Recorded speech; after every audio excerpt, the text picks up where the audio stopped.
Ya. Amin. Terima kasih, Pak Justus. Ya, kita langsung saja kita mulai bagian pertama. Saya serahkan kepada Coach Bram untuk segera memulai. Silakan, Pak. Ya. Oke, ya, salam semuanya. Ya. Halo. Bisa dengar suara saya dengan baik. Cukup jelas. Oke, terima kasih buat Bapak Ibu yang sudah bergabung. Selama 3 kali pertemuan ya, kita sama-sama belajar. Ya, yang ngajar juga belajar, yang diajar juga belajar ya. Jadi kita sama-sama belajar. Belajar itu sesuatu yang long life, selama umur hidup kita ya. Malah semakin usianya bertambah 50, 60, 70, mestinya lebih rajin belajar itu. Belajar berlatih jadi otak kita sehat, jika jiwa tubuh kita juga oke, baik juga ya. Iya, saya akan mulai sebagai pengantar malam hari ini.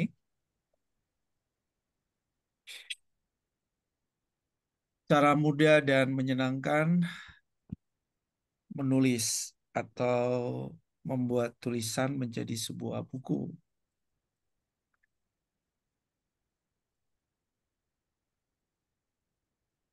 Iya, sampai hari ini cukup banyak buku yang sudah saya tulis dan juga sudah diterbitkan di Indonesia juga di Malaysia. Born to be History Maker ini sudah diterbitkan di Malaysia, tapi belum diterbitkan di Indonesia malah ya. Beberapa buku saya diterbitkan oleh Alex Media, ada diterbitkan oleh Alex Media Kompetindo, seperti ini, Menemukan dan Mengembangkan DNA Brilian Anak. Terus terang kalau buku kita diterbitkan oleh Alex Media maupun oleh Gramedia, berarti Anda sudah dianggap penulis, ya nggak bisa puji diri ya, tapi dianggap penulis yang sudah diperhitungkan ya, sampai bisa diterbitkan sama Gramedia sama Alex Media Kompetindo. Ini dua buku saya yang diterbitkan oleh ini Gramedia dan ini Alex Media Kompetindo ya. Kemudian ini juga buku eh, para inspirator dan penulis Indonesia ya, dalam 38 inspirator menulis di salah satu media koran ya, koran Jogja, Pak Bernas ya. Jadi Bernas itu setiap tahun memilih inspirator-inspirator dan kemudian para inspirator itu menulis buku atau membuat buku bersama. Nah, ini salah satunya Bernas Inspirator. Jadi ini foto saya agak kecil di sini ya. Iya, kemudian ada buku saya diterbitkan oleh Metanoia, salah satu penerbit Kristen yang bagus juga di Indonesia. Kemudian beberapa buku saya diterbitkan oleh penerbit Andi di Jogja, seperti Beyond the Secret, Fly Like an Eagle, Kingdom Worship Revolution, edisi yang kedua ini ya. Glory of Marriage juga edisi yang kedua. Maksud saya revised edition ini, revised edition. Terus The Way to Reign as Kings in Life, diterbitkan di Malaysia, juga diterbitkan di Indonesia. Family First diterbitkan oleh Family First Indonesia. Ya, jadi ada beberapa penerbit untuk buku-buku saya. Sampai saat ini saya juga belum punya buku e-book. Ya, saya belum buat e-book. Oke. Nah, saya mulai dengan apa sih benefit yang bisa didapatkan oleh seorang penulis buku. Ini biar menjadi motivasi ya, mendorong Bapak Ibu semua suka untuk menulis buku. Ya, dari akronim TULIS. Kata ucapkan bersama saya, baca bersama, tulis. Tulis ya. Oke, benefit pertama apa sih? Benefit pertama adalah thinking. Benefit pertama untuk seorang penulis buku adalah mengembangkan kemampuan berpikir. Iya. Kemampuan berpikir yang lebih tajam, lebih konseptual, lebih kritis, lebih terbuka, lebih tajam, lebih fokus, ya, lebih mengkristal. Ya, jadi ini keuntungan pertama ya didapat oleh seorang penulis buku, yaitu dia memiliki kemampuan berpikir yang berkembang. lebih baik dari tentunya hanya orang yang sekedar pinter ngomong, ya. Karena orang kalau mau nulis, ya, itu melalui satu proses berpikir berulang-ulang dulu, ya. Berulang-ulang dulu, baru dia tulis, begitu ya. Apalagi kalau tulisan-tulisan jenis non-fiksi. Sangat diperhitungkan kata demi kata, rangkaian eh, kata demi kata menjadi kalimat pendek, kalimat panjang, dijahit lagi menjadi sebuah paragraf, alinea, dan seterusnya. Itu oleh satu proses berpikir. Jadi seorang penulis buku, seorang yang akan memiliki cara berpikir yang lebih baik dari yang bukan. Kemudian orang yang juga mempunyai otak yang lebih baik, ya, karena otaknya dipakai untuk hal yang produktif. Kemudian yang berikut, upload. Benefit buat seorang penulis adalah mentransfer. Saya menggunakan kata mentransfer apa yang ada di pikirannya itu ke pikiran orang lain atau ke otak orang lain. Jadi ada transfer knowledge atau transfer thinking atau eh, seorang penulis itu mempunyai melalui tulisannya dia mempengaruhi opini orang, mempengaruhi cara berpikir orang. Dia bisa mengubah cara pandang orang dengan apa yang sudah dia tuangkan dalam tulisannya. Jadi dia mengupload, masukkan, ya, mentransfer apa yang ada di otaknya itu melalui tulisannya. Keren ya, saudara. Coba, mari kita diskusi sebentar. Banyak orang jadi komunis atau penganut Marxis pertama, ya. Itu karena pengaruh dari apa, Bapak Ibu? Ada yang tahu? Das Kapital. Ya, Dari buku Das Kapital. oke. Ya. Dari buku atau tulisan. Tulisan. Iya, tulisan. Saudara perlu tahu bahwa dunia ini banyak dipengaruhi bukan dengan kata-kata verbal, tapi dari tulisan.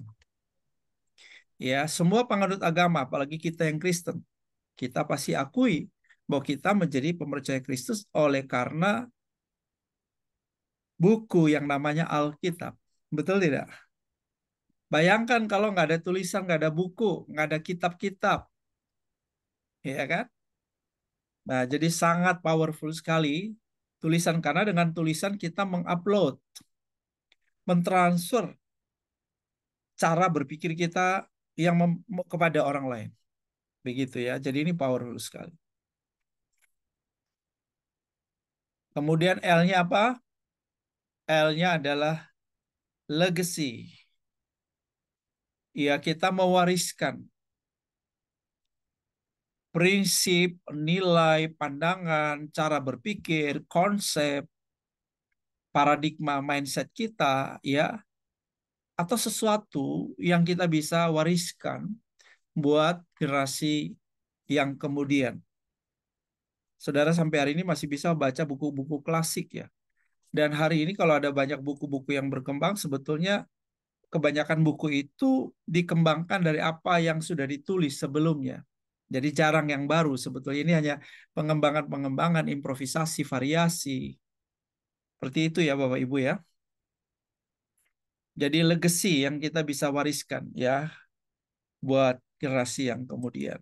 Itu manfaat yang ketiga. Manfaat yang keempat, ini baik-baik bagus sekali ya. Manfaat yang keempat, orang yang menulis buku itu mempunyai influence, pengaruh dan impact, dampak.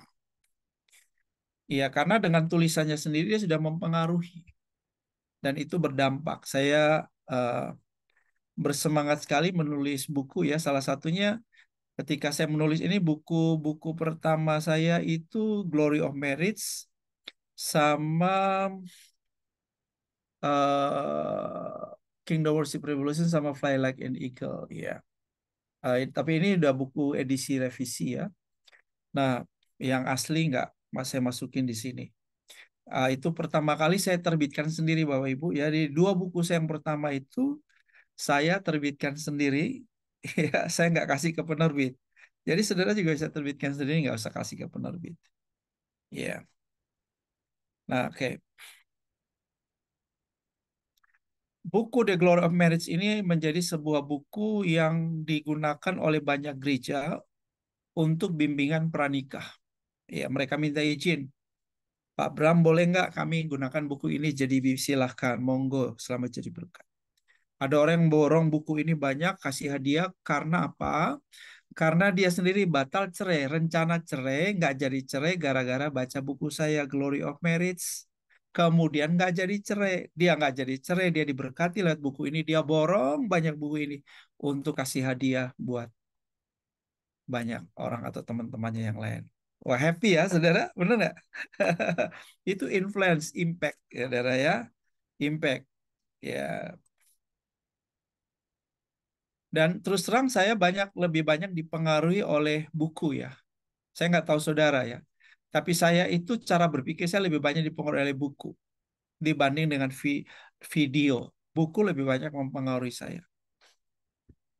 Kemudian manfaat menjadi penulis buku yang ketiga adalah, atau kalau kita udah punya buku ya, self esteem. Ya ini bicara mengenai keberhargaan diri kita memandang diri kita jauh lebih positif, ya kan? Dan tentu bicara ada kepuasan tersendiri ya, satisfaction. Ada kepuasan tersendiri ketika kita itu bisa menulis buku. Oke, saya stop dulu di slide 1 ini. Silakan, ada yang mau bertanya atau ada pandangan pendapat? Monggo ya, kita diskusi.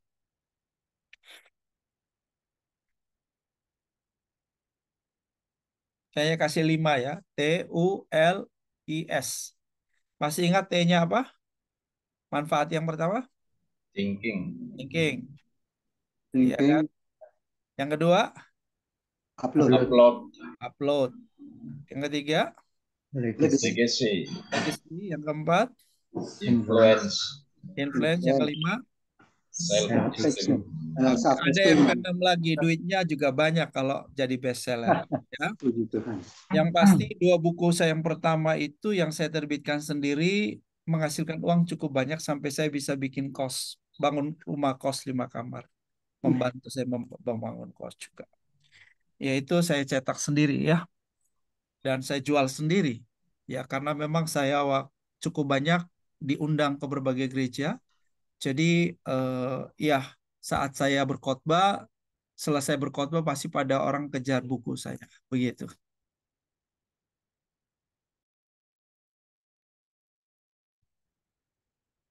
Ada pasif income juga kalau saudara udah kasih ke penerbit ya. Jadi ya saya setiap tahun dapat juga royalti dari Andi Offset karena masih ada buku-buku saya dijual sama Andi Offset, sehingga saya selalu dapat royalti, itu pasif income ya. Nah itu keuntungan, tapi saya nggak masukin di situlah.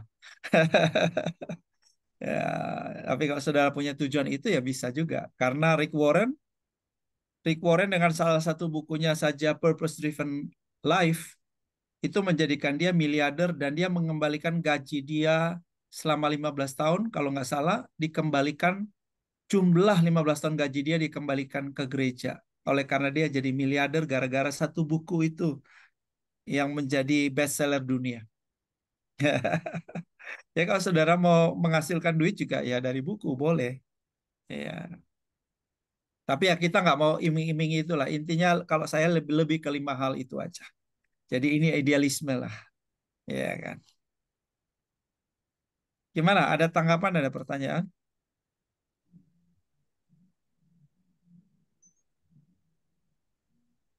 Ya, sedikit aja Coach ya, kalau menerbitkan sendiri itu apa berarti semua kita yang mencari percetakannya, semua muanya, desainnya apa semua gitu ya Coach ya.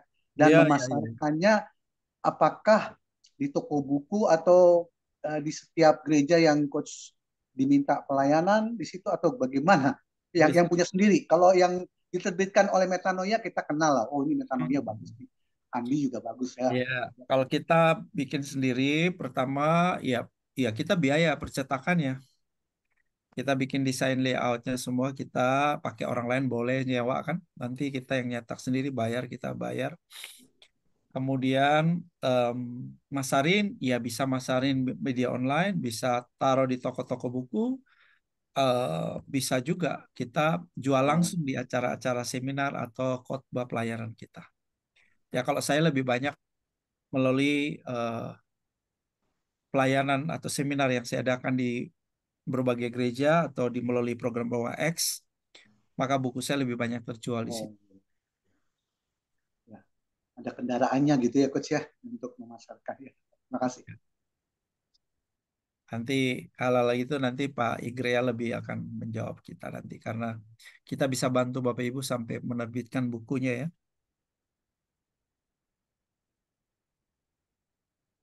Ada lagi? Kalau nggak ada, oke.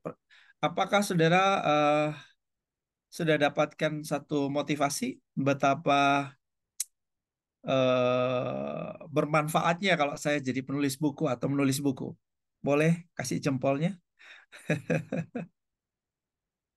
Oke, bersemangat, termotivasi untuk nulis. Ya paling tidak kalau saudara nggak ada orang baca, saudara baca sendiri aja udah. Kok bisa ya?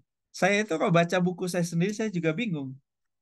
Setelah saya, loh kok bisa ya saya nulis kayak gini ya? Kok bisa ya? Kok bisa ya? Jadi bingung sendiri, saudara ya. Udah udah jadi. Iya, iya. So far sih ya buku-buku yang saya belum terbitkan masih banyak, saudara. Yang draft-draft yang ada di laptop saya ini ada kurang lebih 15 draft. Misalnya 50 disiplin coaching anak. Wah, 50 saudara. Ya, banyak judul-judul ya. Banyak judul yang ya eh, apa eh, yang sedang saya tulis sudah ada yang selesai. Ya, ada yang 80%, 90%.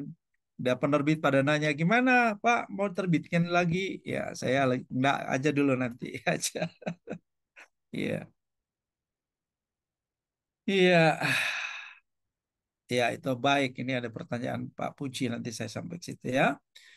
Oke, kalau sudah jelas di sini ya, saya lanjutkan ke yang berikut. Nah, ini umum aja informasi ya bahwa ada beragam jenis ya buku ya umumnya terbagi dua aja seperti fiksi non fiksi umumnya begitu fiksi non fiksi. Fiksi sendiri umumnya ada novel, ada cerpen, ada lagi ya. Non fiksi itu ada buku motivasi, pengembangan diri, self help, buku agama dan spiritualitas, buku bisnis keuangan, buku akademik, jurnal atau diary, biografi itu artinya Anda nulis biografi Anda sendiri ya. Buku tutorial, tutorial masak, tutorial make up dan lain sebagainya ya. Dokumenter ya, berita ya. Dokumenter dan berita ini umumnya adalah tulisan-tulisan jurnalistik. Nah, ini adalah beberapa jenis tulisan ya. Kalau saya lebih ke sini ya, buku motivasi, pengembangan diri dan spiritualitas. Oke, sekarang saya ke slide yang terakhir ini, nanti kita diskusi di sini ya. Nah, mulainya dari mana? Mulainya dari nomor satu. Ya, mulainya dari nomor satu. Ide, tujuan, jenis segmen. Jadi perlu dapat ide dulu, gua mau nulis tentang apa ini. Lalu tujuannya apa? Nah ini penting dari awal di awal karena kalau nggak ada nomor satu ini saudara sulit lompat ke nomor dua dan seterusnya ya. Nomor satu ini penting idea. Dapat ide dulu. Tadi pertanyaan Bapak Puji ya. Nanti saya jawab. Kemudian apa tujuan daripada tulisan saudara? Saudara pilih jenis apa? Fiksi, non fiksi. Di fiksi pun ada beberapa ya. Di non fiksi juga. Nah. Kemudian segmen saudara ini ke anak, untuk anak-anak, untuk pria, untuk perempuan, untuk apa? Orang dewasa, pengusaha, keluarga dan sebagainya. Ya, jadi atau untuk umum. Ya, pembaca umum. Jadi ini dulu ditetapkan. Nah, oke, pertanyaan daripada Pak Puji adalah dalam penulisan tiap judul buku itu buku itu pendorongnya, inspirasi atau idenya dari mana? Oke. Yang pasti bahwa kita nggak menulis sesuatu yang belum ada dalam diri kita. Nah, misalnya buku saya yang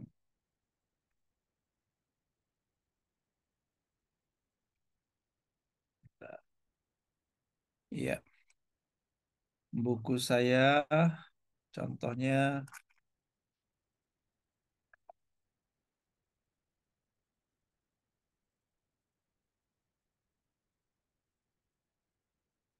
nah, Beyond the Secret. Nah, ini ada Beyond the Secret ya. Ketika saudara baca judul buku ini, Beyond the Secret, saudara terasosiasi dengan ada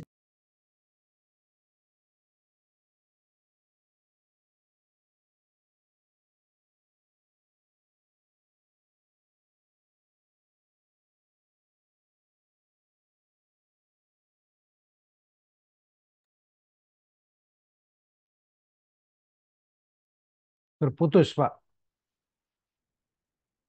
Hilang suaranya.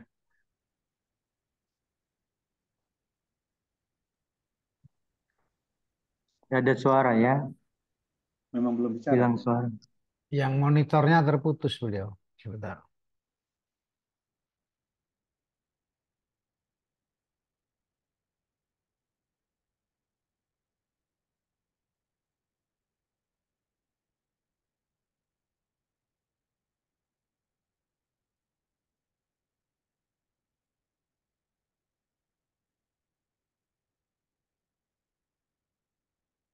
Ya, silakan Pak Bram. Tadi terputus.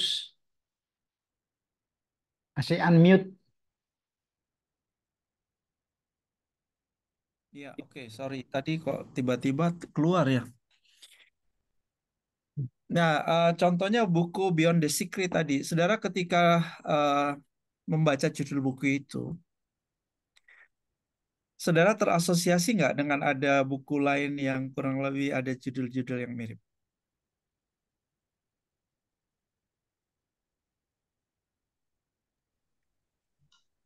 Nggak ada?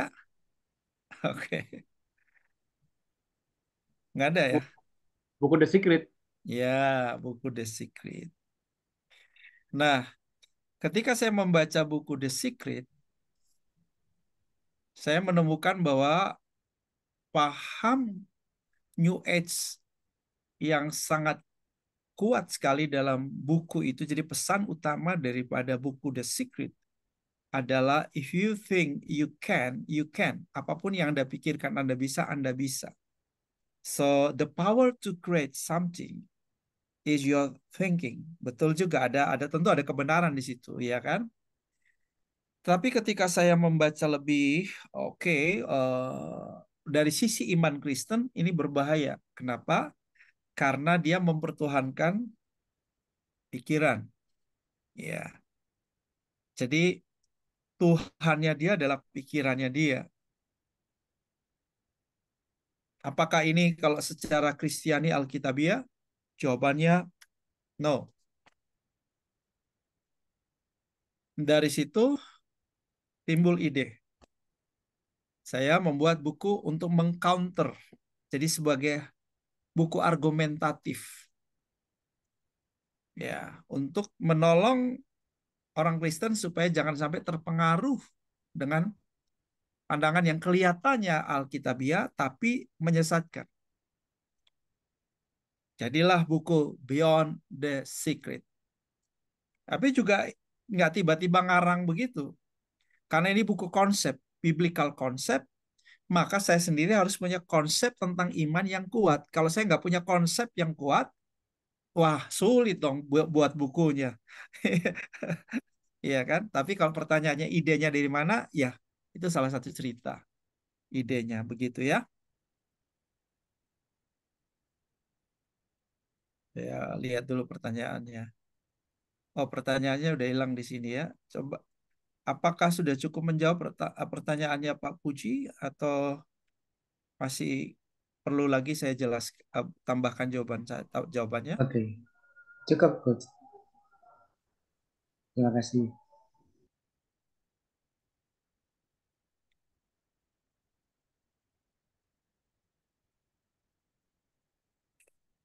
Iya. Ya, mungkin saya mau nanya Pak Abram.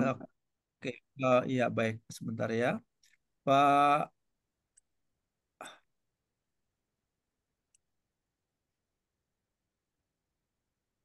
Pak Olianto. Pak Ikria, tolong ini Pak dijadikan ini lagi Pak. Co-host maksudnya. Iya, iya, yang dimonitor. Ya, kok ini masalah lagi. Sudah Pak, Mas sudah co-host kok. Ya, silakan Pak Puji. Pak Pak Olianto Pak. Pak Olianto Pak yang mau bertanya Pak. Oh ya, Iya Polianto, Pak. silakan. Eh, Tadi bagus ya pertanyaan tentang eh, bagaimana cara menulis ya. Maksudnya Bapak memaparkan bagus sekali. Maksudnya terkadang kan banyak buku-buku yang memang hanya eh, lebih menjelaskan kepada mengenai eh, rasio ya, mengenai rasio dan itu paling diagungkan. Memang banyak buku-buku itu hanya memandang hal-hal secara ini ya, secara rasio. Eh, Mungkin saya mau bertanya begini, Pak. Bagaimana kita menulis suatu buku? Memang buku itu bisa menjawab tantangan-tantangan zaman dari segi iman Kristen seperti itu. Dan buku-buku itu juga yang tulisan yang kita tulis itu bisa menjawab eh, keadaan-keadaan dan orang bisa diberkati dengan buku kita dengan keadaan-keadaan zaman sekarang begitu, Pak. Mungkin itu yang saya tanyakan, Pak. Iya, untuk bisa menulis jenis buku-buku seperti itu, penulis tentu harus punya wawasan yang luas, Pak Olianto. Ya kan? Karena beda buku fiksi, non fiksi dengan fiksi ya. Kalau buku fiksi kan kita nggak kebanyakan ngarang-ngarang aja. Mengarang nggak apa-apa, nggak perlu pertanggungjawaban. Saudara mau cerita dongeng kayak apapun ya, nggak ada orang kritik marah gitu, jarang gitu loh.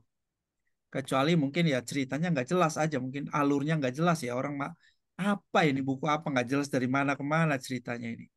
Tapi untuk minta pertanggungjawaban kebenarannya nggak. Kenapa? Karena memang itu fiksi, betul nggak? Tapi kalau yang non fiksi, nah apalagi yang akademik, ilmiah, itu perlu teori-teorinya divalidasi dulu, betul nggak? Nggak bisa asal nulis, betul kan? Nah, Ya, kalau ya, yang sifatnya paradigma-paradigma, itu masih terbuka. Karena kalau kita bicara pandangan, orang kan bisa beda-beda, betul nggak? iya Satu benar. objek, Iya, gajah, ya ada yang memandang gajah, kalau orang buta, ya dia suruh memberitahu ini gajah seperti apa bentuknya. Ya kalau dia pegangnya kakinya, dia bilang wah ini kayak tiang pohon atau apa gitu kan. Yang satu pegang belalainya, wah ini kayaknya tali seutas tali gitu. Nah, itu masih bisa terbuka untuk di ini. Tapi kalau yang sifatnya ilmiah itu harus ada pembuktian, pembuktian, betul nggak?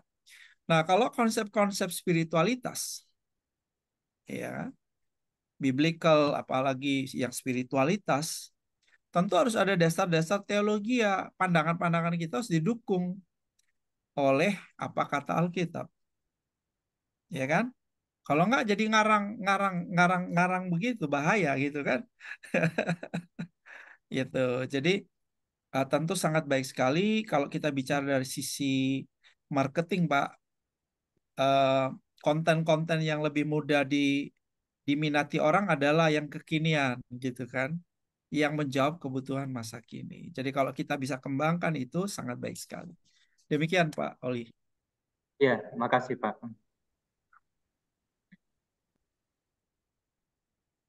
Masih ada lagi Bapak Ibu? Oke, kalau tidak ada lagi saya lanjutkan dulu ya.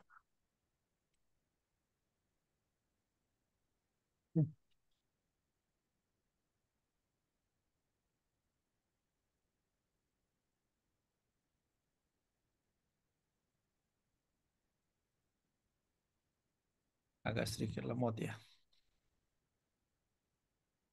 Ya, oke.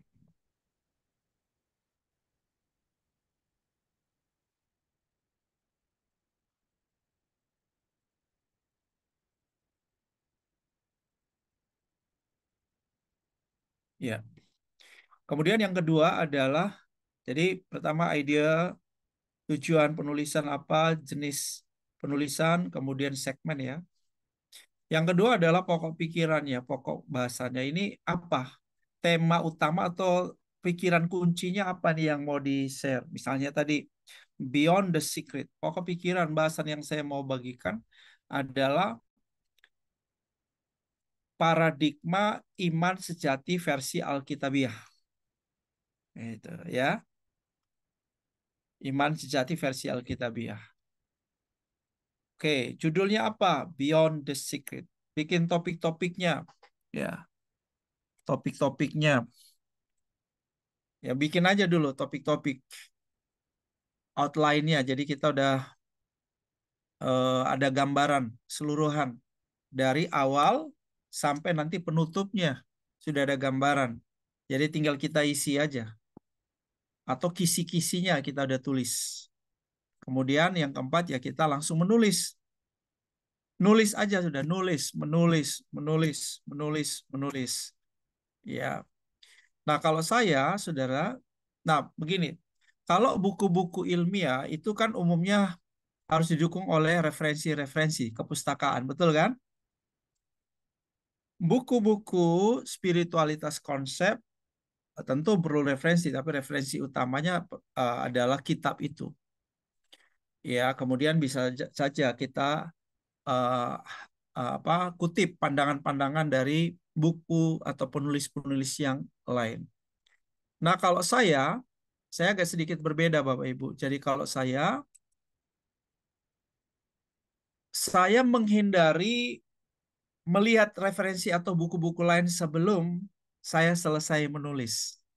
Kenapa? Karena saya nggak mau nanti buku saya, ide original saya, artinya ide-ide konsep yang lebih muncul dalam diri saya ini dipengaruhi oleh pandangan-pandangan yang lain. Seolah-olah ini plagiat jadinya. Jadi plagiat ide, plagiat konsep. Saya nggak mau. Ya, jadi saya selalu buat dulu, kemudian nanti baru kalau ada beberapa referensi yang perlu saya tambahkan ya saya tambahin. Karena buku saya kan bukan buku ilmiah. Kalau buku ilmiah akademik perlu banyak sekali referensi kepustakaan. Ya, itu standar. Betul ya Pak Igrea ya, itu standar penulisan buku akademik. Tapi kalau buku spiritualitas nggak harus ya. Atau buku-buku yang sifatnya apalagi yang yang adalah jurnal, diary, wah itu mah nggak perlu nggak bisa diganggu gugat oleh siapapun karena itu adalah personal banget pengalaman saudara yang saudara tulis gitu kan. Iya, jadi eh, nulis dulu, nulis. Kemudian kalau saudara mau perkaya, nah lihat buku-buku yang lain supaya bukumu juga jadi jangan sampai miskin juga dalam arti eh, ya pandangannya terlalu sempit karena saudara nggak melibatkan wawasan-wawasan yang lain dari penulis yang lain gitu. Jadi kumpulkan data, referensi, kemudian yang langkah 6 yang saya lakukan ya ini terus terang saya menulis itu tidak pernah belajar teorinya. Saudara kan masih ikut. Kalau sekarang ini masih ngikut nih arahan kayak gini masih. Saya sama sekali enggak. Jadi ya udah nulis aja gitu. Bukan karena memang saya bisa nulis, bukan ya. Ya karena saya pembaca buku ya. Kalau di rumah saya ini bukunya ada ribuan, saudara ya. Karena saya pembaca buku ya paling tidak saya ngerti. Oh ya cara susun buku gini ya, kurang lebih begini ya kan paling pasti bisa ngerti lah. Jadi udah nulis aja, itu kan. Kemudian ya periksa dan revisi edit itu ya di langkah ke-6. Nah, nanti langkah ke-7 selanjutnya lebih banyak Pak Igri akan sampaikan ke bikin layoutnya, apa namanya, ke ke editor profesionalnya misalnya, untuk ke percetakannya, penerbitannya. Nah, itu bagiannya Pak Igri ya. Nah, kalau sudah nanya ngedit. Jadi selama ini buku-buku saya nulis sendiri, saya ngedit sendiri. Nggak ada. Saya kasih penerbit pun, penerbit waktu dia ngedit udah nggak sesuai dengan konsep. Saya bilang aku nggak mau yang begitu. Kamu mengedit yang nggak sesuai dengan yang saya maksudkan. Malah kamu menghilangkan poin-poin yang penting yang harusnya nyampe. Jadi semua buku saya nggak ngasih mereka ngedit. Saya ngedit sendiri. Ya. Karena mereka kadang-kadang nggak nangkap konsepnya, mereka merubah sesuatu yang sebetulnya justru pesan kita itu di situ dia hilangkan atau dia ganti dengan kata-kata yang tidak menggambarkan maksud kita. Ya, jadi saya ngedit sendiri begitu. Oke, untuk bagian ini silakan kalau ada yang mau bertanya.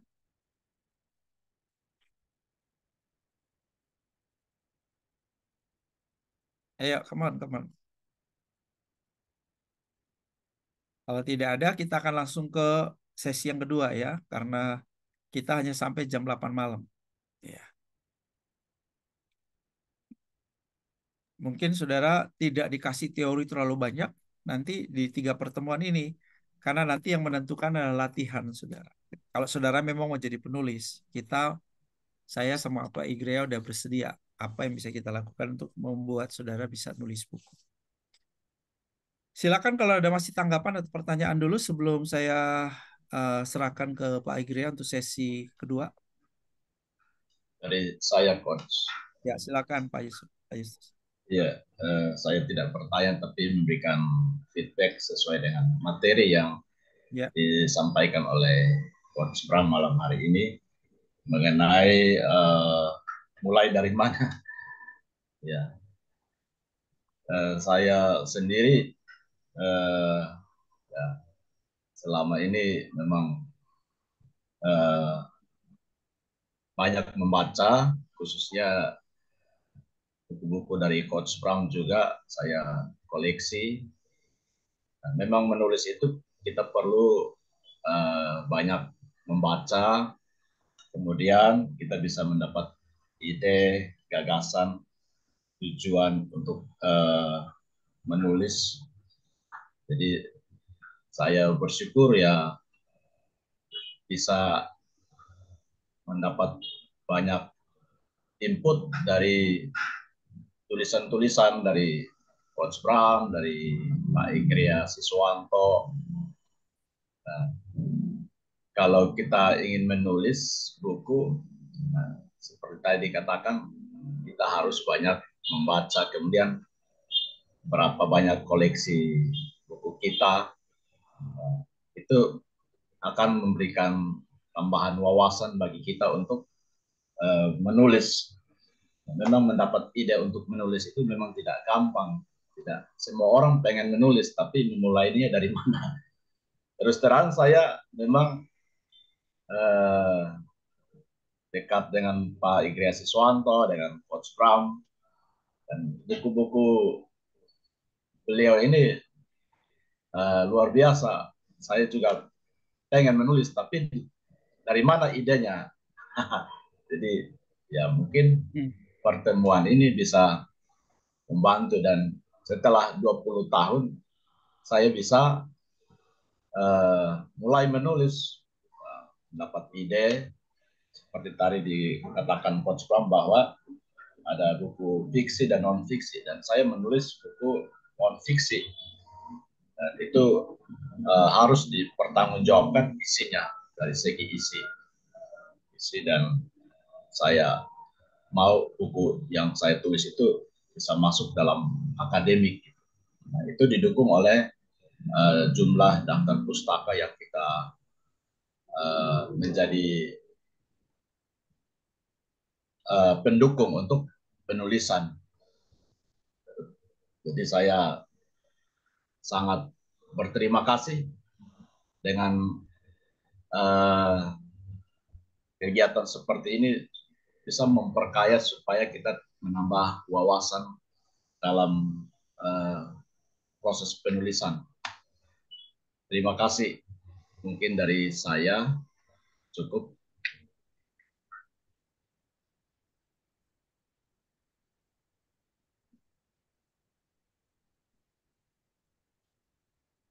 Ya, makasih Pak Justus. Ya, ada penulis yang dia sudah sangat fokus tematik. Misalnya ada penulis yang tematiknya keluarga saja, jadi dia nggak tulis tema-tema lain, dia hanya tulis tema keluarga atau isu keluarga. Ada yang hanya nulis isu keuangan atau isu kepemimpinan, ya. Jadi buku apapun dia akan menyentuh atau isu-isu itu yang dia nulis gitu ya, varian-variannya. Ya. Nah, tapi kalau Bapak Ibu lihat, judul saya itu temanya bervariasi. Ya, oke. Kalau di sini misalnya kalau ini sudah lihat untuk misalnya tema keluarga. Nah, ini tema keluarga misalnya apa yang berhubungan keluarga? Glory of Marriage, ya, Family First. Kemudian Man of Kingdom, ini pria, ini buku khusus pria, ya. Ini juga ada hubungannya dengan keluarga. Menemukan DNA, mengembangkan DNA brilian anak. Ini juga ada hubungannya dengan keluarga. Ini parenting, ya. Ini buku anak muda, The Way to Reign as Kings in Life, untuk anak-anak muda. Born to be History Maker untuk anak-anak muda. Fly Like an Eagle, ini buku motivasi. Jadi mungkin saudara juga bisa belajar dari buku saya ini, bagaimana nulis buku. Dari sini bisa Fly Like an Eagle, ya. Jadi Fly Like an Eagle ini adalah buku yang saya tulis dari misalnya di belakang sekarang kan di rumah saya ada lovebird. Lovebird-nya aduh pagi-pagi udah cium-ciuman, peluk-pelukan. Kitanya misalnya suami istrinya kok kayaknya nggak hangat. Ini lovebird ini kok peluk-pelukan terus, cium-ciuman terus. Nah, bisa nggak saya nulis itu? Saya bisa nulis tentang lovebird-nya. Inspirasi dari lovebird. Lalu moralnya apa? Nah, ini buku Fly Like an Eagle gitu. Cerita tentang semut, cerita tentang anjing, cerita tentang ini, itu semua yang sehari-hari yang saya temui di sekeliling saya. Dan kalau nulis yang itu sebenarnya bisa berjilid-jilid. Berjilid-jilid. Karena itu namanya hikmat di jalan-jalan. Saudara bisa temukan di mana-mana, dari obrolan dengan teman, dengan saudara lihat ada kasus peristiwa, saudara baca koran atau lihat di media sosial ada satu peristiwa, itu semua bisa jadi tulisan. Nah, itu buku Fly Like an Eagle, ya, saudara bisa baca itu. Oke, apalagi misalnya SOS, ini buku motivasi. Jadi buku motivasi ada Born to be History Maker, buku Fly Like an Eagle, 7 SOS, ini buku motivasi. Ya, buku keluarga. Kemudian ada Kingdom Discipleship. Nah, itu buku Kingdom Discipleship juga saya terbitkan sendiri, ya, Bapak Ibu, warna hijau. Saya nggak masukin lagi di sini. Kingdom Discipleship Commission. Nah, dari Kingdom Discipleship Commission sendiri, itu akan ada dibagi lagi menjadi buku khusus Kingdom Discipleship untuk keluarga, Kingdom Discipleship untuk muda-mudi, Kingdom Discipleship untuk anak-anak. Itu ada lagi buku-bukunya. Seperti itu, ya. Nah, oke, ada pertanyaan, Bapak Ibu?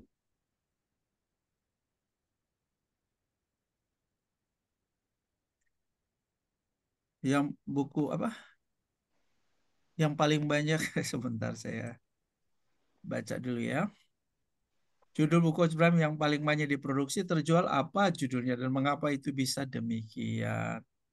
Um, Hampir semua judul ini uh, buku lari semua, nggak ada yang ya contoh ya. Mari kita lihat judul-judulnya. Coba saudara komen dulu judul-judulnya. Menurut saudara gimana? Beyond the Secret, miliki hidup yang luar biasa dengan iman sejati. Fly like an eagle, terbang bagai Raja Wali. Terobosan untuk meraih hidup di atas rata-rata. Ya, Kingdom Worship Revolution. Malah ini saya bikin sekolahnya. Sekolahnya ada di Bandung, muridnya 200 murid. Di Jakarta juga ratusan murid. Di Malaysia ratusan murid. Nah, ini ada sekolahnya Kingdom Worship Revolution. Ya, soalnya judul-judulnya gimana? Menarik nggak? Coba dikasih komentar dulu, Bapak Ibu.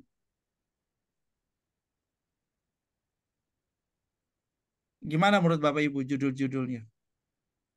Saya buka mic-nya. Cukup menjual. Cukup menjual. Iya, saya komen sekaligus tanya coach ya. Iya, Pak. Kayaknya judul lebih banyak coach pakai bahasa Inggris gitu ya. Apakah itu juga apa ide menjual buku? Yes. Salah satunya. Betul. Oh, iya, iya, iya. Betul. Ya, makasih. Ada lagi Bapak Ibu? Oke, baik. Nanti sambil ini nanti setelah Pak Igria pun ada pertanyaan yang juga bisa saya akan ikut jawab ya. Silakan Pak Igria dilanjutkan Pak. Maaf coach, tadi sebenarnya udah timbul ide pertanyaan begini coach. Maaf ya, sedikit. Setahu saya memang kita semua tahu coach Bram ini penulis buku, tapi juga penulis lagu. Nah, to the point aja. Apakah startingnya juga sama dari ide gitu ketika kita menulis lagu, menulis buku, atau tingkat kesulitannya tentu berbeda ya coach ya. Tapi kan lagu juga punya kesulitan tersendiri. Tapi artinya menurut coach lebih puas menciptakan lagu atau menciptakan buku, dan tingkat kesulitannya gimana? Singkat aja coach, mungkin jawabnya. Baik, saya lebih ke buku Bang. Ya. Oh gitu ya. Lebih ke buku. Ya kalau lagu itu ada dipengaruhi dua hal. Dipengaruhi oleh memang ada momen-momen khusus hadirat Tuhan yang kuat dalam ginosko saya dengan Tuhan. Ya, atau juga ada pengalaman-pengalaman spesial. Biasanya di situ aja muncul. Tapi nggak muncul setiap saat. Tapi kalau buku bisa setiap saat. Nah. Oke. Terima kasih. Oke. Baik, terima kasih Bapak Ibu. Nanti Bapak Ibu masih bisa tetap kita interaksi tanya jawab ya. Kita lanjutkan ke Pak Igria. Silakan Pak. Ya, terima kasih Coach Bram. Bersama Pak Igria. Ya, baik saya share screen. Ya, saya ingin menggarisbawahi bahwa belajar menulis itu belum menulis ya. Jadi seperti Anda belajar berenang, tapi Anda belum berenang, kira-kira gitu ya. Nah, Anda disebut penulis nanti setelah menulis gitu ya. Nah, kenapa pelatihan ini dilakukan? Ini hasil dari bincang-bincang saya dengan Coach Bram ya, sharingnya. Kira-kira buku itu bisa masih eksis atau laku enggak sih gitu kira-kira ya. Pertanyaannya kan gitu. Ya. Nah, kan banyak toko buku tutup gitu ya, apalagi sekarang marak apa dunia digital gitu ya. Nah, jadi gini, buku itu akan menemukan jati diri dan ceruknya sendiri kalau kita pinter gitu ya. Nah, saya kasih gambaran gini. Dalam 1 bulan ini saja saya mencetak dan mengirim 10.000 buku gitu ya. Ini contohnya ya. Bahkan ini masih ada 5 judul yang antri dan sebagainya. Punya Pak Yusuf itu 3 di saya. Pak Ulianto juga baru masuk, itu belum sempat diapa-apain gitu ya. Ya. Nah, maka saya yakin buku suatu saat, ya mungkin sekarang toko buku pada tutup, dia akan menemukan jati dirinya seperti dulu radio pada waktu booming TV, radio disinyalir nanti akan mati kira-kira gitu ya. kalah bersaing. Tetapi akhirnya radio bisa menemukan jati dirinya karena radio tidak bisa televisi tidak bisa dilihat didengarkan di WC ya, di jalan sambil nyetir mobil gitu ya. Akhirnya radio menemukan jati diri sendiri. Nah, buku demikian Bapak Ibu. Saya yakin kalau kita bisa mensiasati, kita bisa akan menemukan ceruk pasar sendiri, walaupun toko buku tutup gitu ya. Ya, saya sudah terbukti pandemi orang bingung, saya jual buku ribuan gitu ya. Karena saya menemukan ceruknya. Tetapi hari ini kita mau belajar bersama-sama eh, sebagian supaya Anda bisa menulis gitu ya. Saya sampaikan 3 poin aja karena supaya gampang diingat. Karena kita ini terbiasa tiga hal diajar dari kecil kan, lomba hitungannya 1, 2, 3 gitu ya. Kemudian kalau dengar apa jin gitu ya, kasih permintaannya juga 3 gitu ya. Kalau kita susun khotbah ya, ya paling gampang juga 3 kan. Pembukaan, isi dan penutup. Jadi saya akan sampaikan 3 hal supaya gampang diingat. Nah, saya akan lebih banyak sharing berbagi pengalaman saja supaya Anda nanti apa yang saya ajarkan kepada banyak orang yang untuk menulis itu Anda bisa menulis. Ya, saya sudah mengajar banyak guru di Al-Azhar. Ya, Eh, ini guru-guru menulis bahan ajar gitu ya, menulis bahan ajar. Jadi waktu itu buku-buku mereka sempat dipamerkan di eh, Islamic Book Fair. Ya, mungkin saya orang pertama Kristen yang mengajar mereka dan memberikan sambutan di Islamic Book Fair gitu ya. Nah, ini buku-buku yang saya coba menggali sekitar cerita. Ini guru-guru TK di seluruh TK di Jakarta, gitu ya. Nah, dia akhirnya bisa menulis buku baca, ya, berkunjung ke museum, kue rangi, kue buaya, macam-macam. Ya. Nah, saya berharap nanti kita bisa memacu ide bagaimana tadi ada pertanyaan, bagaimana sih mulai idenya gitu ya. Nah, saya terus berkeliling dan coba melatih, ada di IKAPI ya, guru-guru TK, bahan ajar dan sebagainya, sehingga mereka uh, nulis bahan ajar. Dan yang belum lama saya diundang di gereja GPIB. Jadi seluruh gereja Indonesia saya melatih penulisan sabda ya. Jadi untuk bahan-bahan sabda firman Tuhan tapi yang khusus dunia anak. Karena saya lebih banyak ke dunia anak. Saya juga menulis kontribusi terakhir juga ada di majalah Bahana ya bersama beberapa hamba Tuhan di situ. Itu ada foto saya yang saya kasih lingkaran kuning ya. Ulang tahunnya Pak Gondo waktu itu beberapa orang diminta untuk menulis. Nah, saya menulis tentang kebangkitan uh, Gen Z, Gen Z ya, generasi Z gitu ya. Ini sekilas beberapa yang saya tulis. Saya sudah menulis 100 lebih buku dari 2003, tapi fokus saya di anak-anak. Kenapa anak-anak? Karena nanti saya akan ajarkan tentang rumus PDB, positioning, branding, dan depresiasi untuk memulai menjadi penulis. Ya. Ya. Nah, ini buku saya tulis waktu pandemi gitu ya. Bukunya tebal, harganya itu 500.000 gitu ya.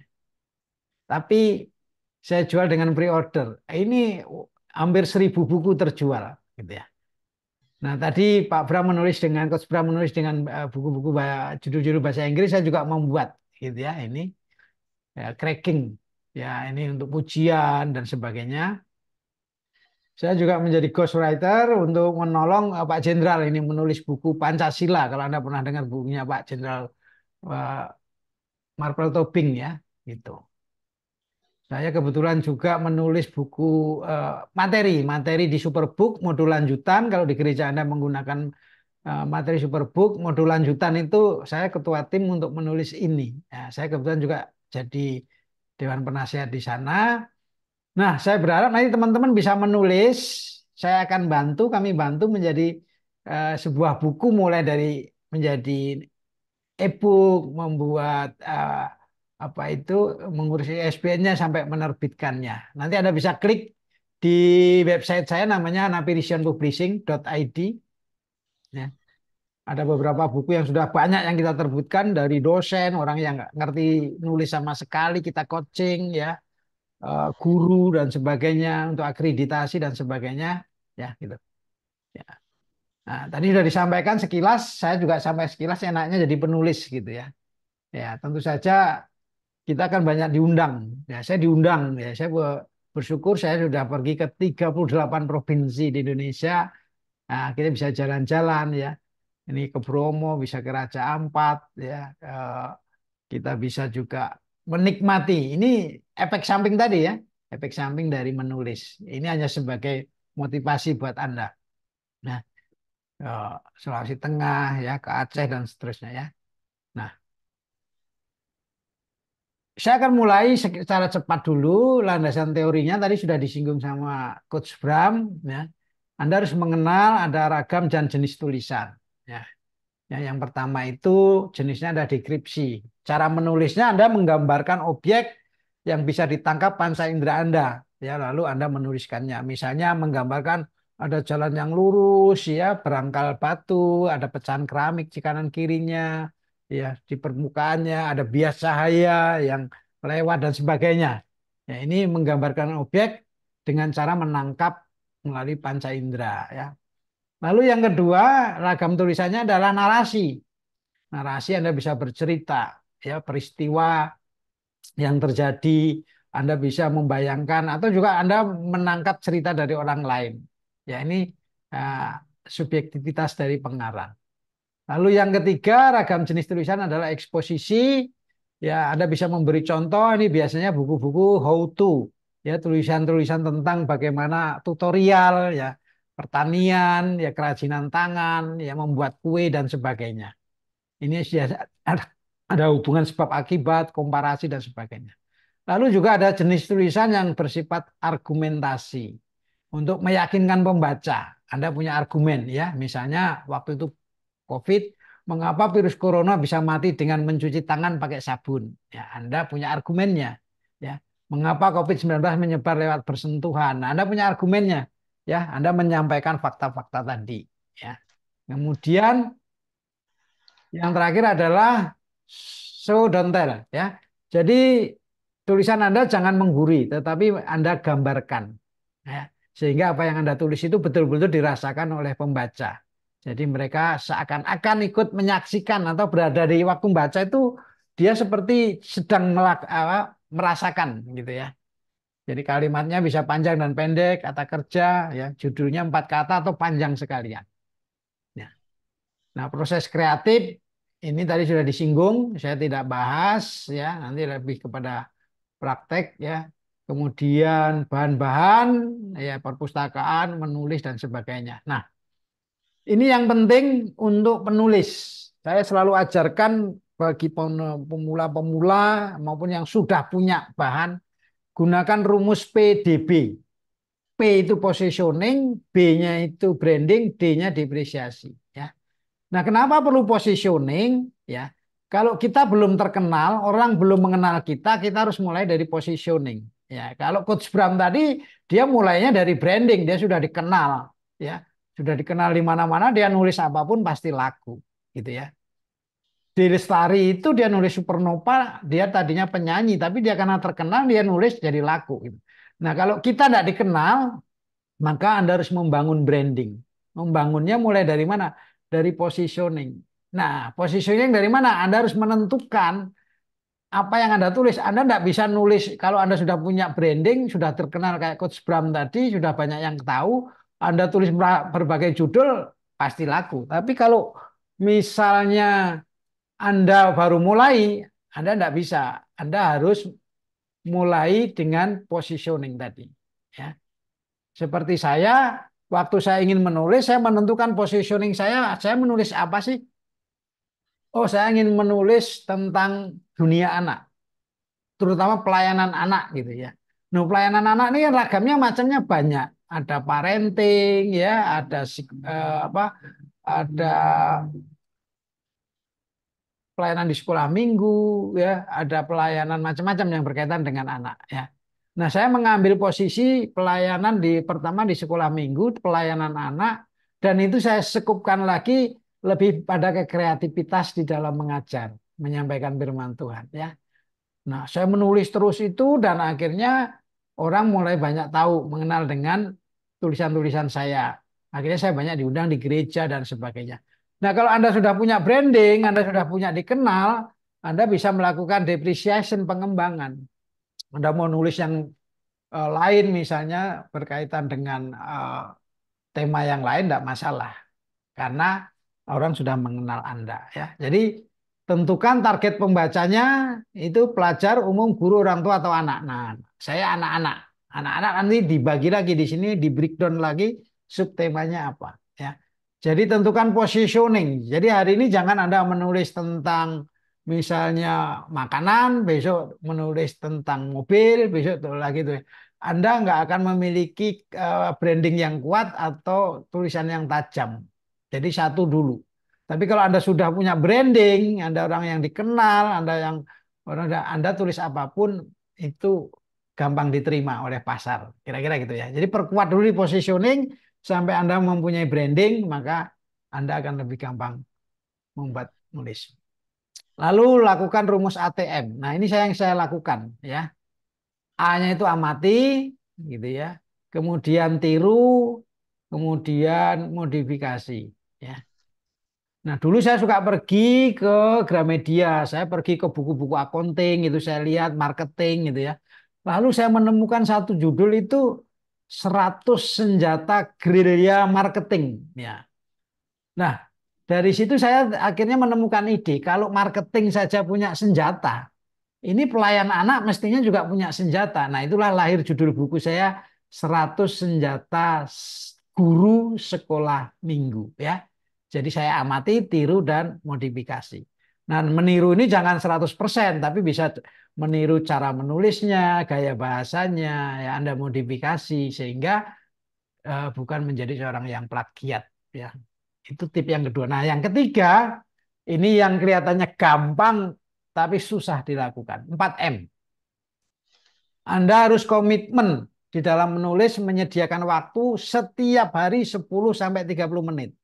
Kalau Anda ingin menulis dalam satu hari jadi satu buku, saya jamin Anda nggak akan pernah bisa menulis buku, ya. Jadi maka harus praktek latihan, ya. Nah, tadi guru-guru Al-Azhar itu waktu dia belum bisa mulai karena banyak orang punya ide di kepala, tetapi begitu duduk di depan laptop, begitu ngambil kertas, ambil pena, itu macet, nggak bisa keluar apa yang ada di otaknya. Nah, caranya gimana? Sama seperti kita mau belajar naik sepeda, mau berenang, Anda naik sepeda nggak mungkin langsung bisa naik sepeda. Anda pasti coba jatuh dan sebagainya. Nah, menulis sama. Ya, caranya gimana? Saya menganjurkan begini, menulis apa yang Anda ingat dulu. Ya, misalnya bangun pagi, ya, kemudian subuh-subuh itu Anda berdoa, ya, cuci muka, tulis sampai malam tidur itu tulis jadi satu lembar gitu ya.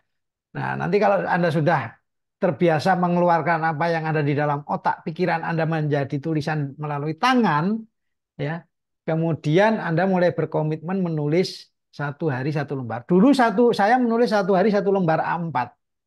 Jadi selama satu bulan saya punya tulisan 30 halaman A4 itu sama dengan buku ukuran 14 kali 20 kurang lebih 125 halaman. Ya. Jadi kalau satu hari satu A4 Anda tulis satu bulan Anda sudah punya satu buku.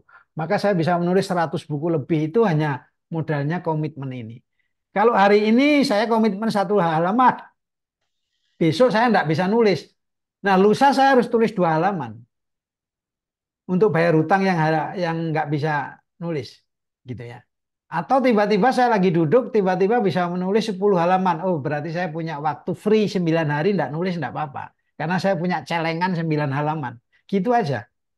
Nah, sekarang saya menaikkan target saya tidak lagi 1 halaman. Saya sekarang mentargetkan diri saya setiap hari 10 halaman A4. Ya, jadi itu. Jadi kalau hari ini saya nggak bisa nulis, besok saya harus nulis 20 halaman. Gitu aja rumusnya. Ya. Nah, nulis apa? Ya tadi latihannya menulis apa saja. Ya. Jadi bangun pagi supaya nanti kalau sudah lanyah orang Jawa bilang kalau udah lancar gitu ya, maka idenya akan keluar terus. Ya, rajin baca kilat melatih ya. Anda melihat struktur bacaan ya, gitu. Jadi seperti bukunya Rick Warren itu bagaimana dia menulis struktur, catatan kaki dan sebagainya dikumpulkan di belakang dan sebagainya itu menjadi contoh ya.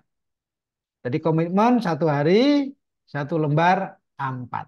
Ya, ingat jika Anda ingin menulis langsung jadi, maka dapat dipastikan Anda tidak pernah akan selesai menulis. Ya.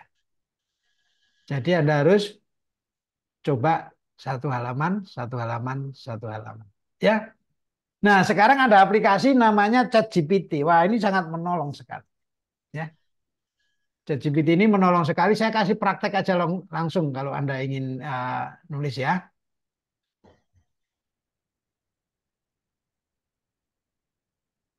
Nanti Anda bisa buka di ChatGPT. Sebentar, saya share dulu.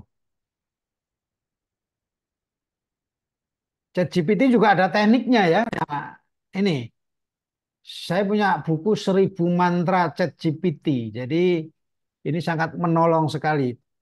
Nanti Anda bisa pakai ChatGPT apa saja ya.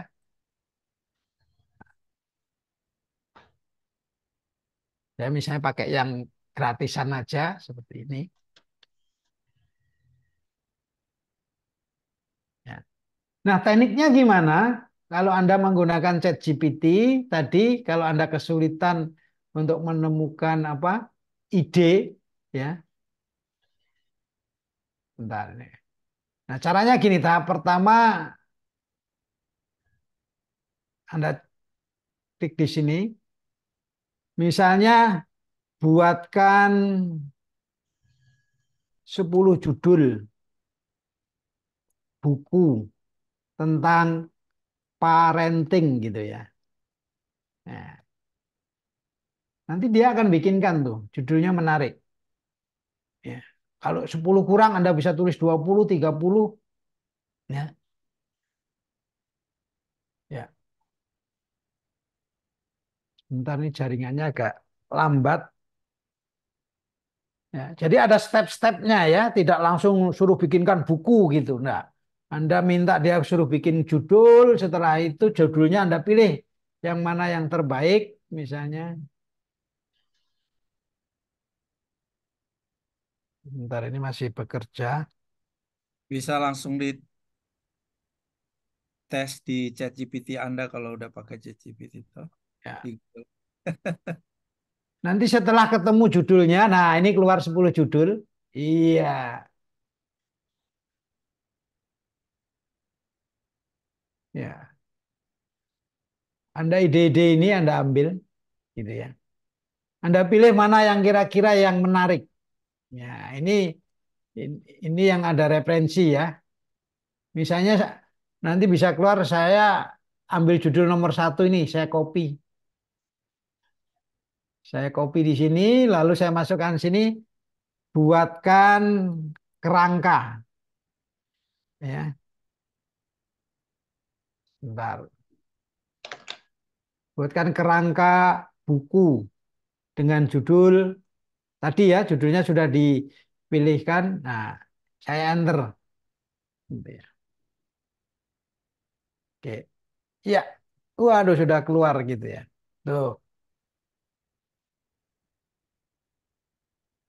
kurang kurang apa lagi?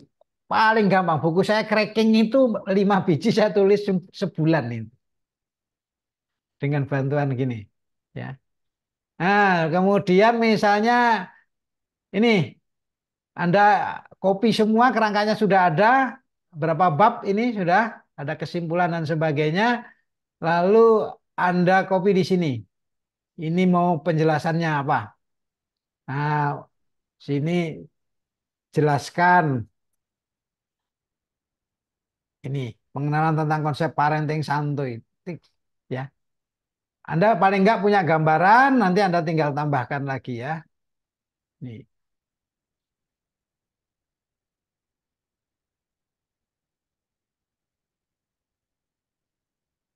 Iya.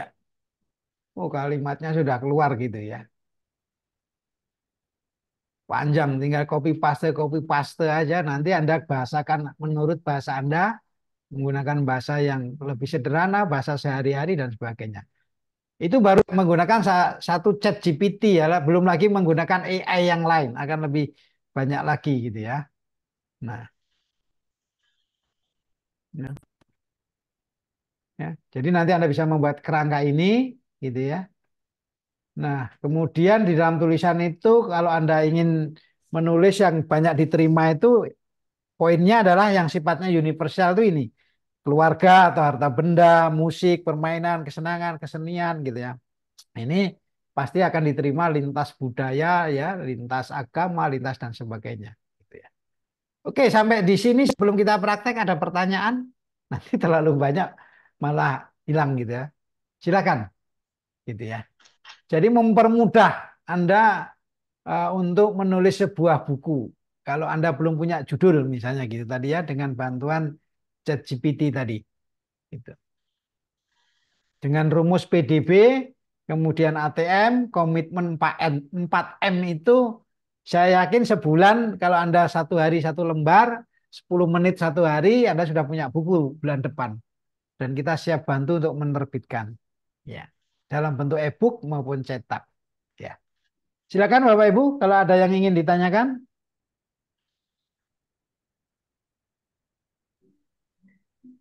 Hanya respon Pak Ikri.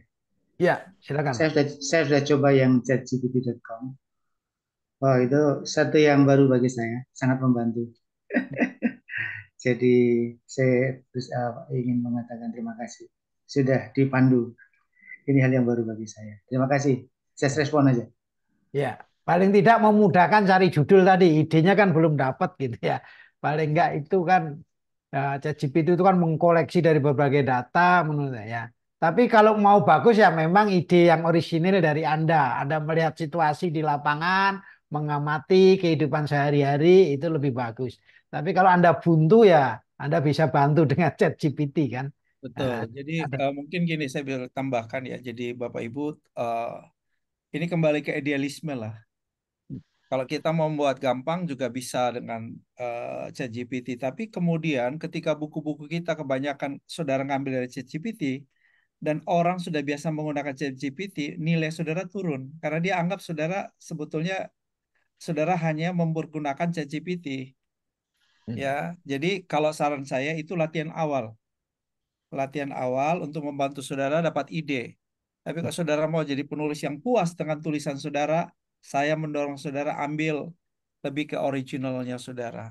Yang Ya, lain ditambah-tambahin aja untuk memperkaya saudara aja. Itu sih dah. Jadi kalau saya lebih lebih prefer begitu ya Bapak Ibu ya. Kalau kita hanya menulis buku-buku dan kemudian orang hanya bilang khotbah-khotbah sekarang pun orang kalau ambil dari ChatGPT orang udah tahu, ah itu ChatGPT itu saya udah coba ya, saya bikin artikel Pak Igre ya. Saya hmm. rapiin sedikit tapi ambil dari ChatGPT, saya kirim blasting langsung bilang, "Wah, ini ambil dari ChatGPT." Nggak enak Pak, langsung saya digituin. Padahal Iya, saya hanya coba aja tes. Sekarang ChatGPT orang udah ngerti strukturnya ChatGPT, Pak. iya, Nah, betul. jadi menurut saya ini yang disampaikan Pak Igre itu bukan berarti saudara lakukan begitu ya. Kalau saya sih nggak rekomendasi. Saya lebih kepada saudara itu jadikan itu sebagai satu referensi atau ide awal untuk membantu saudara membuat konsep-konsep karena udah ada kerangkanya yang membantu saudara. Ya, tapi jangan sampai copy paste lalu diedit sedikit sedikit karena kecenderungannya bahasanya itu kita udah sulit edit karena bahasanya udah terstruktur bagus. Hmm. Sehingga akhirnya kita juga akhirnya sulit untuk mengeditnya. Bolak-balik susunan tulisannya itu jadi masalah. Ya, jadi usul saya untuk awal boleh begitu, tapi selanjutnya kalau saudara jadi penulis buku yang membanggakan, jangan terlalu mengambil dari ChatGPT. Thank you. Ya, untuk latihan aja melihat kerangka dan sebagainya ya. Tadi dengan ATM tadi ya, Ya, mengamati bagaimana dia menyusun polanya ya, kemudian Anda bisa meniru dan sebagainya ya. Ya, saya puluhan tahun juga menulis buku dari ide-ide yang saya dapatkan di situasi di waktu pelayanan ya, wawancara dengan orang, kadang-kadang ngobrol tanpa sadar juga bisa dapat ide kan begitu. Gitu. Ya.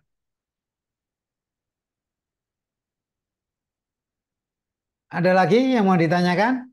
Ya. Ya. Sedikit Pak itu 4M itu Pak. Eh, Tadi kan dibilang dimulai dari 10 sampai 30 menit. Yang kedua menulis apa saja. Kan kalau setiap hari kita mau tekun, maksudnya menulis apa saja, latihannya berturut-turut dengan judul yang sama gitu ya, dengan satu sampai artinya mengalir alirannya sama gitu ya Pak ya. Maksudnya satu kerangka, bukan hari ini saya menulis tentang apa keluarga, terus untuk latihan minggu depan besok saya menulis tentang yang lain. Apa begitu? Atau kita coba satu dulu keluarga, kita coba 10 menit aja per hari, satu lembar A4 sampai berapa lama gitu. Apa begitu? Gini, Atau ya. beda-beda? Pengalaman saya melatih guru-guru TK itu 1 minggu biasanya dia untuk melancarkan apa yang ada di dalam pikiran, Oh, mensinkronkan dengan keluar di jarinya itu, Pak, gitu loh. Itu aja oh, sih sebetulnya. Tapi kalau memang sudah punya ada ide yang bisa ditulis, misalnya punya bahan, bisa ditulis. Tapi kalau mereka belum ada, belum nemu, blank sama sekali, saya bilang, ya tulis aja dari waktu bangun pagi sampai malam itu apa sih yang kamu lakukan? Ngepel, pergi ke pasar, coba itu oh, ditulis menjadi sebuah cerita runut gitu loh. Itu untuk membiasakan, melatih cara berpikir, mengeluarkan ide di dalam kepala ini dalam bentuk tulisan. Itu tujuannya itu, Pak. Karena menulis itu butuh praktek gitu. ya, Banyak ya. sebetulnya selain apa, menulis itu kan orang terpaksa bisa nulis itu karena ada motivasi. Bapak Ibu kan waktu kuliah atau misalnya itu kan kita bisa nulis skripsi tebel gitu karena memang motivasinya ingin lulus kan gitu loh. Ya. Nah, maka kita harus membangun motivasi baru untuk diri kita supaya kita Oh, bisa komitmen tadi Pak setiap hari. Kalau saya motivasi saya ya Pak, ya tadi saya ingin setiap bulan bisa menghasilkan 1 buku dan hmm, satu lagi kalau sudah keluar tuh nikmatnya itu beda gitu loh Pak. Nah, itu motivasi yang saya ciptakan sendiri untuk saya dan hmm, hmm. Bapak bisa menciptakan motivasi, mungkin ada yang motivasi, wah, aku pengen dapat duit dari menulis sampingan, itu nggak apa-apa motivasi, Hmm. ya. Karena kalau kita nggak punya motivasi di balik menulis, maka biasanya apinya akan hilang, kira-kira Oke. gitu. Semangatnya mungkin 1, 2, 3 hari, lalu, nah untuk continue ini memang butuh motivasi terus gitu, yang memberikan semangat, Pak.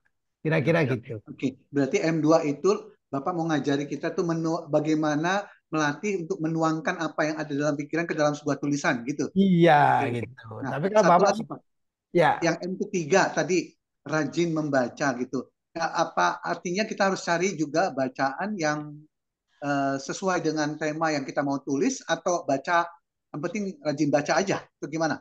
Apa ada hubungannya? Kalau saya dulu gini, 1 bulan minimal saya harus baca 1 buku. Itu aja Oh, buku baru ya. Oh, buku apa saja. Nah, dari situ saya mengamati bagaimana dia menulis struktur kerangka, misalnya gitu ya. Kemudian dari daftar isinya itu, kemudian kita oh, bisa melihat gaya bahasanya dan sebagainya gitu. Saya bisa ya ngerti atase, duta besar, kemudian dan sebagainya itu konsulat. dari novel gitu ya. Novel Oh, Sidney Sheridan itu saya baca dari situ gitu loh. oke. Berarti dari M yang ketiga itu melatih untuk ATM tadi ya Pak ya, gitu ya, Iya, iya kira-kira ya. betul. Oke, baik. Terima Amati kasih tiru Pak. dan gitu. Oke. Nah kalau Pak 1 hari 1 A4 itu Pak, Bapak sudah punya buku ukuran 14 kali 17 125 halaman Pak. Ya, jadi 1 bulan itu Bapak sudah punya 1 buku itu. Kawan, Oh. gitu. Oh, ya satu lembar A4 itu dalam arti pengertian diketik pakai spasi tertentu dan sebagainya gitu ya Ya, Pak ya. ya, Oke. ya, Hmm. ya itu nanti kalau di layout di buku, buku kan biasa ada ukuran 14 17 itu yang agak kecil, lalu yang Iya. standar menengah itu ukurannya adalah 14,5 kali 21. Tapi yang jumbo kayak Rick Warren itu ukurannya biasanya dia ukuran 20 kali 23. Ya, 17 kali 23, sorry. 17. 17 kali 23 yang agak besar gitu ya. Gitu. Nah, kalau buku 17 kali 23 itu biasanya minimal tebalnya 200 300 harus 200 300. Tapi kalau Bapak pakai yang mendekati buku saku atau agak tanggung itu cukup Hmm. 14 kali 17 gitu atau 14 kali 20 lah. Tapi kalau 14 kali 20 itu idealnya memang di atas 150 halaman sampai 200 halaman. Kira-kira gitu. Ya, jadi tidak terlalu tipis. Gitu. Ya, Baik. saya tambahkan ya. Jadi itu sebetulnya latihannya sederhana, mulai dari karena memikirkan konsep yang belum ada di dalam pengalaman kita dan di file file alam bawah sadar kita kan sesuatu yang sulit kita mau ngambil dari mana-mana gitu kan. Nah, yang paling gampang adalah sehari-harinya hidup kita gitu. Latihan dasarnya dari situ.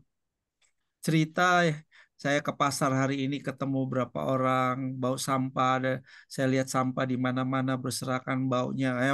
Udahlah dibuat narasi aja, udah cerita apa, tulis aja yang bisa ditulis gitu kan. Atau yang kedua, nah ini kan, oh ya kan teman-teman nih hamba Tuhan nih. Yang kedua, bisa bikin renungan harian ya. Nggak Iya, paling latihan renungan harian itu kayak saya judul yang saya kirim pembelajar hikmat itu kan dari satu ayat aja bisa saya tulis beberapa poin kan gitu kan. Ya itu tiap hari aja renungan harian Bapak Ibu dari Alkitab itu bisa saudara udah jadi tulisan itu. Ya itu kan konsepnya udah ada di Alkitab, apa yang saudara pahami dari ayat ini, pengertian saudara sederhana ya ditulis gitu aja. saya yakin kalau Bapak Ibu melakukan tadi 4M tadi, pasti jadi. Beberapa orang yang saya coaching, saya latih, ya dia melakukan itu komen. Tapi memang untuk sepertinya gampang gitu Pak. Tapi melakukan komitmen 10 menit setiap hari itu tak gampang prakteknya ya. Mungkin 3 hari semangat, besok udah gangguan lagi dan sebagainya kan begitu. Nah itu harus komitmen betul, diniatin betul gitu ya. Gitu. Kuncinya di situ. Karena banyak teman-teman orang yang selalu ketemu, saya pengen nulis buku Pak, saya punya banyak bahan, tapi dia nggak punya komitmen, maunya langsung duduk jadi, nggak bakal jadi Pak. Itu. Tapi kalau tadi dengan ketekunan, dia komitmen, melatih ya, maka sebulan aja gitu kan. Dan itu nanti kalau sudah keluar satu, nagih Pak, idenya dan bakal keluar lagi gitu ya. Gitu. Beberapa orang yang saya latih juga begitu, pasti keluar lagi judul baru, keluar lagi gitu ya. Dan jangan jangan di luar sana orang bilang wah buku sekarang nggak menghasilkan, nggak laku toko buku aja nggak ada yang beli misalnya begitu ya. Maka kita harus menciptakan market sendiri. Saya punya pengalaman begini, ada seorang hamba Tuhan waktu dia nulis buku dia harga pokoknya itu cetak 10.000 ya. Cetak 10.000 lalu dia khotbah di gereja dia jual dengan harga 25.000 enggak ada yang beli. Bayangkan. Dari lalu dia tanya, Pak Igria, waduh, saya udah cetak 1.000 buku ini, saya bawa buku 10 aja nggak ada yang laku. Saya tanya, jualnya berapa? 25.000, saya bilang. Coba jual 100.000, saya bilang begitu. Nah dia kaget, 25.000 aja nggak laku, masa 100.000 laku? Ya dicoba dulu, saya bilang begitu kan, gitu. Nah akhirnya apa? Waktu dia bawa 50 di gereja dia khotbah dia jual 100.000 dia bilang nanti 25.000 saya persembahkan untuk gereja. Itu 50 langsung habis. Ya, dia juga bingung kok bisa gitu Pak. 25 nggak laku, 100.000 kok laku. Nah, saya bilang kadang-kadang begini, ada kita jual buku murah itu kadang-kadang justru orang nggak mau beli, dikira isinya jelek. Tapi jual mahal sekalian orang malah pengen beli gitu. Ya. Jadi kesannya bukan murahan gitu ya. Nah, itu salah satu triknya kira-kira begitu ya. Nah, sekarang dia sudah punya buku keempat gitu ya. Dia rajin gitu.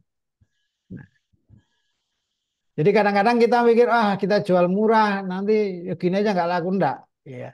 Kita justru kadang-kadang jual mahal sekalian kita tes pasar bahwa orang ini niat beli atau tidak dan sebagainya gitu ya. Saya kalau di seminar-seminar guru sekolah minggu, training-training, buku saya jual juga mahal gitu ya.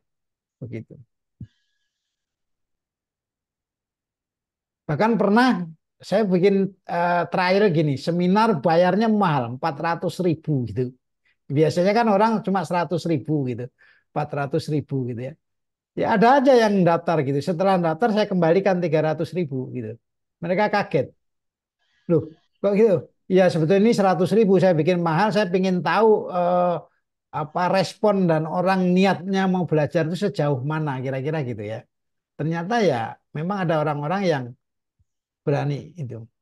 Kadang-kadang kita juga perlu berpikir apa ya Pak, di luar of the box juga gitu.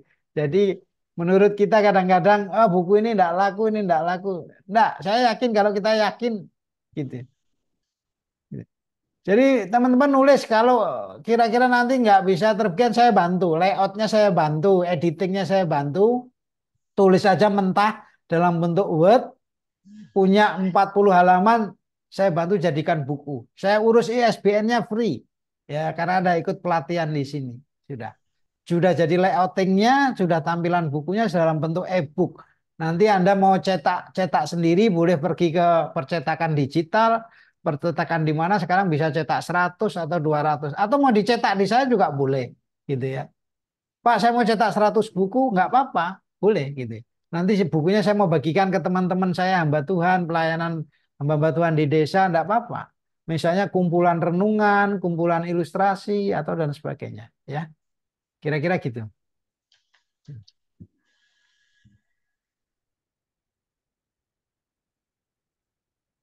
Silakan ada lagi, gitu ya. Saya yakin Bapak Ibu dari wajah-wajahnya kelihatan buahnya idenya sebetulnya kan udah punya pengalaman hidup yang bisa dituangkan jadi tulisan yang sederhana yang menarik gitu ya. Gitu. Jadi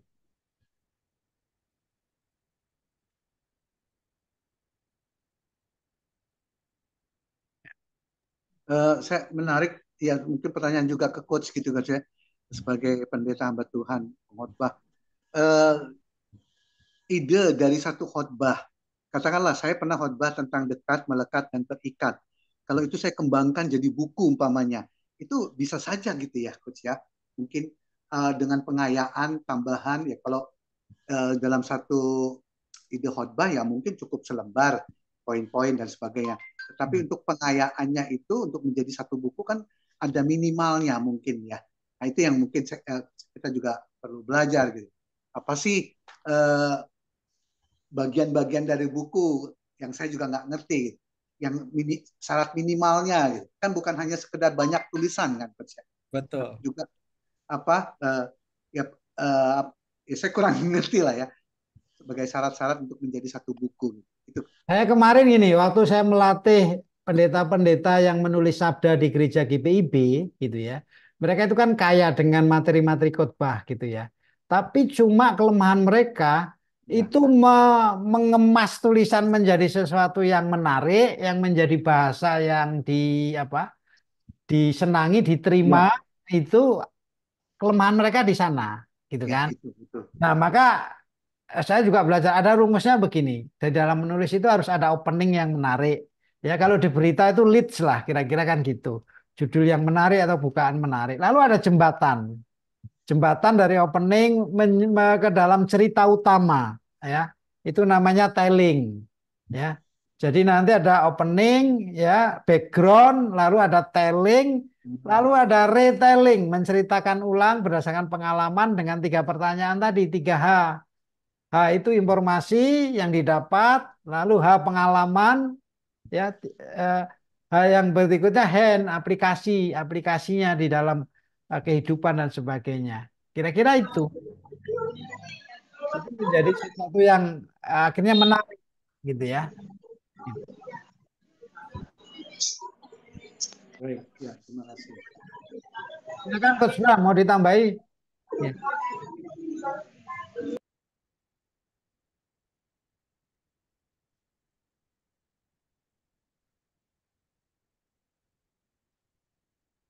Ya, Ya. jadi gini, saudara. Pertama kita menulis untuk konsumsi kita atau untuk dibaca orang. Kalau untuk konsumsi kita ya, pertama ya kita nggak terlalu peduli ini eh secara konsep ini pandangan-pandangan kita ini cukup oke nggak ya? Karena ya kita konsumsi sendirilah susunan kalimat kata-katanya gitu kan. Tapi kalau ini mau jadi konsumsi umum, membaca khusus ya, apakah bahasa kita ini nyampe nggak sama bisa dipahami nggak sama mereka gitu? apa yang disukai, selera pembaca itu apa, ya kan? Nah, kira-kira Pak Bang Yulison suka baca buku-buku seperti apa, Pak? Ya, kalau buku rohani saya banyak ya buku-buku singkat aja. Saya nggak terlalu tertarik untuk buku-buku yang panjang ya Coach ya. Seperti karangan-karangan Robert Liardon saya suka, terus apa ya buku-buku yang umumnya tidak terlalu tebel lah gitu ya. Tapi kehidupan sehari-hari Coach yang saya suka memang gitu. Ya, berarti kan kita udah jadikan diri kita ukuran juga. Bahwa kurang lebih orang lain juga seperti itu. Iya kan? Ya. Jadi kalau kita nulis sesuatu yang ya tergantung ini kita menulis untuk siapa. Iya kan? Seperti itu. Jadi kalau memang nulisnya untuk guru-guru sekolah minggu ya beda lagi kan. Seperti yang di Pak Igrea punya buku-buku itu lebih kepada how to-nya, gimana cara ngajar, pilih cerita segala macam. Ya itu juga nggak bisa ngarang-ngarang saja karena itu metode, betul kan? Itu metode gitu. Dan metode yang nggak bisa dikarang-karang juga, tapi yang metode yang proven, yang aplikatif, yang berhasil, seperti itu kan. Nah, kalau eh, saya nulis buku, kalau saya ya buku-buku saya itu konsep, tetapi buku-buku saya itu adalah buku-buku yang apa namanya lebih banyak pada pengalaman pribadi saya. Artinya hal yang saya dapat, understanding saya, rema, pawai, atau hal-hal yang saya alami sehingga di dalamnya ada sisipan-sisipan cerita kehidupan saya. Karena orang akan lebih lebih apa bersemangat membaca sebuah buku tulisan yang sebetulnya dialami penulis, bukan yang ditulis oleh penulis tentang orang lain. Gitu.